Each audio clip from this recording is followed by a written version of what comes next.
সিঙ্গারা তো অনেক খেয়েছেন, তবে এই ছোট্ট ছোট্ট মিনি সিঙ্গারার যে কি স্বাদ আপনারা না বানিয়ে খেলে বুঝতেই পারবেন না।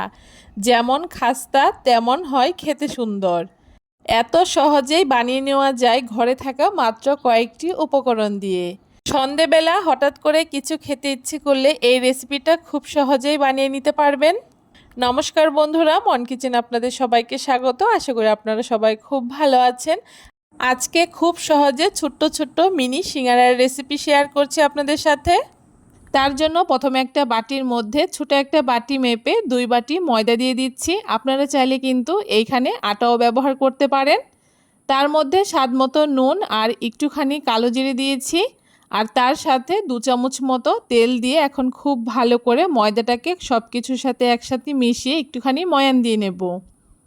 যতক্ষণ না খুব সুন্দর একটা দলা পাকানো যাচ্ছে ততক্ষণ কিন্তু একটু সময় নিয়ে ময়দাটাকে ময়ান দিয়ে নিতে হবে, তাহলেই কিন্তু এই নাস্তাটা খেতে একদম খাস্তা হবে। বেশ কিছুক্ষণ ময়দাটাকে মাখিয়ে আমি খুব ভালো করে ময়ান দিয়ে নিয়েছি। এখন এখানে অল্প অল্প জল দিয়ে একটা ডো তৈরি করে নেব। প্রথমেই কিন্তু অনেকটা জল ব্যবহার করা যাবে না, অল্প অল্প জল দিয়ে এই ডোটাকে তৈরি করে নিতে হবে, কারণ এই ডোটা কিন্তু খুব বেশি শক্ত আবার খুব বেশি নরমও হবে না। আপনারা দেখে বুঝতেই পারছেন ময়দাটা আমি কতটা শক্ত কিংবা নরম করে মেখেছি। এইভাবে করে বেশ কিছুক্ষণ হাত দিয়ে চটকে চটকে মাখিয়ে নেওয়ার পরে এখন ময়দাটাকে আমি ঢাকা দিয়ে রেখে দেব বেশ কিছুক্ষণ। এতে কিন্তু ময়দাটা খুব সুন্দর সেট হয়ে যাবে। ময়দাটা মাখিয়ে রেখে দিয়েছি। এখন সিঙ্গারার জন্য আলুর পুর তৈরি করব। তার জন্য উনানে কড়াই বসিয়ে দিয়ে পরিমাণ মতো সরষের তেল দিয়ে দিয়েছি। তবে খুব বেশি তেল ব্যবহার করব না, এখানে মোটামুটি 2 চামচ মতো আমি সরষের তেল ব্যবহার করেছি। তেলটা গরম হয়ে যাওয়ার পরে এখানে ফোড়নে 5 ফোড়ন দিয়েছি আর তার সাথে 2টো শুকনো লঙ্কা কুচি করে কেটে দিয়েছি। মশলাটা একটু ভেজে নেওয়ার পরে এখানে থেতো করে রাখা আদা আর কাঁচা লঙ্কা দিয়ে দিয়েছি। আদা কাঁচা লঙ্কাটাকে দিয়ে একটুখানি নেড়েচেড়ে নিচ্ছি যাতে আদার কাঁচা গন্ধটা চলে যায়। আদা কাঁচা লঙ্কাটাকে ভেজে নেওয়ার পরে 1 মুঠো মতো চীনাবাদাম আমি এইখানে গুঁড়ো করে নিয়েছি। বাদামটা যেহেতু আমি কাঁচা ব্যবহার করেছি তাই এইখানেই আমি বাদামটাকে দিয়ে দিচ্ছি, যাতে বাদামটা হালকা একটু ভাজা হয়ে যায়। তবে আপনাদের কাছে যদি ভাজা বাদাম থাকে সেটা কিন্তু লাস্টে ব্যবহার করবেন। বাদামটাকে হালকা একটু ভেজে নেওয়ার পরে উনানের আঁচটাকে কিন্তু এই সময় একদম কমিয়ে দিয়েছি। এখন মশলার মধ্যে এখানে হলুদ, নুন আর এখানে ধনের গুঁড়ো দিয়েছি। আপনারা চাইলে কিন্তু লঙ্কার গুঁড়োও ব্যবহার করতে পারেন। এখন মশলাগুলোকে একটু সময় নিয়ে উনানের আঁচটাকে কমিয়ে একটুখানি ভেজে নিচ্ছি। মশলা থেকে কাঁচা গন্ধ চলে যাওয়ার পরে আগে থেকে সেদ্ধ করে রাখা কয়েকটা আলু আমি এখানে দিয়ে দিচ্ছি। এখানে মোটামুটি মিডিয়াম সাইজের 4টে আলু আমি ব্যবহার করেছি। এখন আলুর সাথে সমস্ত কিছু একসাথে খুব ভালো করে একটুখানি মিশিয়ে নেব।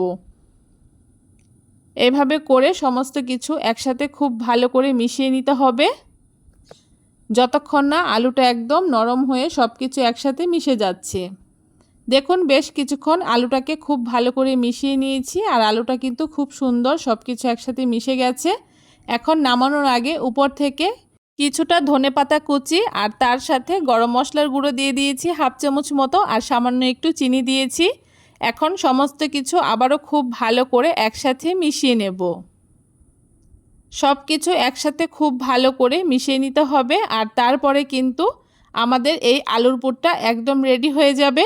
দেখুন আলুর পুরটা একদম রেডি হয়ে গেছে। এখন নামিয়ে আলুর পুরটাকে ঠান্ডা করে নেব। আলুর পুরটা ওইদিকে আমি রেখে দিয়েছি আর এইদিকে যে ময়দাটা মাখিয়ে রেখেছিলাম ময়দাটা কিন্তু একদম সেট হয়ে গেছে আর একটুখানি নরম আর সফটও হয়ে গেছে। এখন হাত দিয়ে আবারও একটুখানি চটকে মাখিয়ে নিচ্ছি। ময়দাটাকে একটুখানি মাখিয়ে নেওয়ার পরে এখানে ছোট করে একটা লেচি কেটে নিয়েছি। এখন লেচিটাকে আমি খুব ভালো করে বেলে নিচ্ছি। কোনো রকম তেল কিংবা ময়দা ছাড়াই কিন্তু আমি লেচিটাকে বেলে নেব। তবে আপনারা চাইলে সামান্য একটু ময়দা কিংবা তেল দিয়ে এই লেচিটাকে বেলে নিতে পারেন। এই রুটিটা কিন্তু খুব বেশি মোটা আবার খুব বেশি পাতলাও হবে না। খুব ভালো করে বেলে নেওয়ার পরে এখন ছুরির সাহায্যে 4টে টুকরো করে নিয়েছি। যেহেতু আমি মিনি সিঙ্গারা তৈরি করব তাই এখানে ছোট ছোট করে 4টে কাট করে নিয়েছি। এখন প্রথমে একটা টুকরো নিয়ে এইভাবে করে ভাঁজ দিয়ে ভেতরে আলুর পুরটাকে ভরে দিয়েছি আর উপরের 4 পাশটাকে একটুখানি জল লাগিয়ে নিয়ে ঠিক এভাবে করে ভাঁজ করে আমি মুখটাকে আটকে দিচ্ছি। আপনারা কিন্তু একবার দেখলেই খুব সহজেই এই মিনি সিঙ্গারাগুলো তৈরি করে নিতে পারবেন। একই রকমভাবে আমি আরও একটা সিঙ্গারা আপনাদেরকে বানিয়ে দেখাচ্ছি। প্রথমে একটা দিক ভাঁজ করে নেওয়ার পরে আলুর পুর ভেতরে ভরে মুখের মধ্যে একটুখানি জল লাগিয়ে নিচ্ছি। এতে কিন্তু খুব সহজেই মুখটা আটকে যাবে, কোনো রকম খুলে যাবে না। তারপরে এভাবে করে ভাঁজ করে মুখটাকে আটকে দিয়ে আরও একটা সিঙ্গারা আমি তৈরি করে নিয়েছি। একই রকমভাবে সবগুলো মিনি সিঙ্গারা এখানে আমার তৈরি করে নেওয়া হয়ে গেছে। আর দেখতেই পারছেন সিঙ্গারাগুলো কত সুন্দর হয়েছে দেখতে।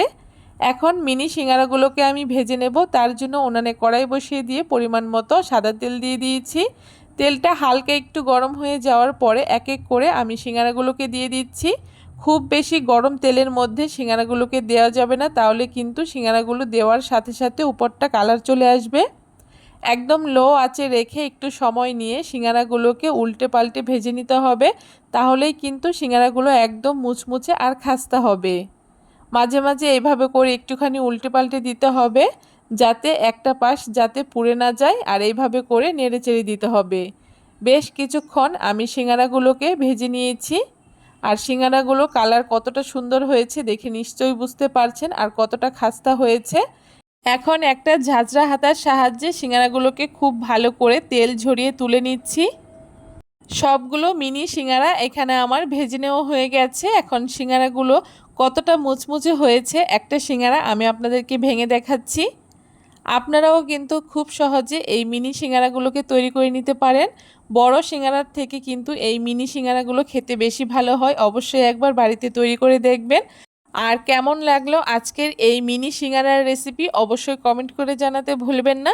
ভিডিওটা ভালো লাগলে সবার সাথে বেশি বেশি শেয়ার করে আমার চ্যানেলটাকে সাবস্ক্রাইব করে দেবেন।